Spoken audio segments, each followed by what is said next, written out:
Hello प्यारे बच्चों, आज हम जो टॉपिक लेकर आए हैं वो लेकर आए हैं स्टीरियो आइसोमेरिज्म। देखिए मेरे पास एक कंपाउंड है और इस कंपाउंड की अगर मैं आपसे बात करूंगा तो देखो एक ये पोजीशन और एक ये पोजीशन। अगर मैं आपसे बोलूंगा कि क्या ये कार्बन जो आपके पास मेरे फिंगर के पास है, क्या ये कार्बन कायरल है, तो आप बोलेंगे नहीं सर, क्योंकि ये दोनों कंपाउंड सेम है और ये दोनों कंपाउंड अगर सेम हो जाते हैं तो जो कार्बन है वो कायरल नहीं रह पाता।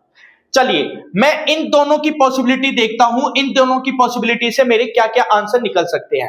बेटा इस क्वेश्चन में हम फॉर्मूले नहीं यूज करेंगे, हम इस क्वेश्चन में अपनी एक ट्रिक यूज करेंगे कि मान लो अगर मेरे पास एक कार्बन ई है और दूसरा कार्बन भी क्या है ई, ये पॉसिबिलिटी हो सकती है।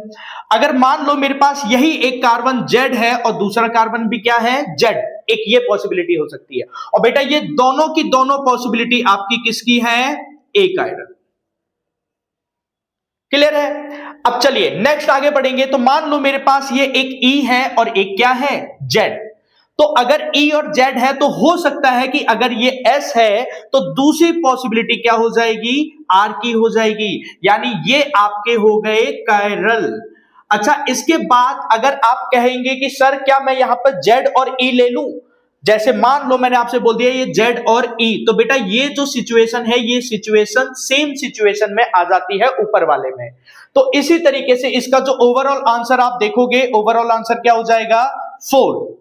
4 ओवरऑल आंसर है इसका। विदाउट फॉर्मूला हमने इसको स्ट्रक्चर देखकर, हमने सिर्फ कंपाउंड देखकर हमने बता दिया कि इसका आंसर 4 है। तो इसी तरीके के वीडियो के लिए आप हमें फॉलो करते रहिए। धन्यवाद।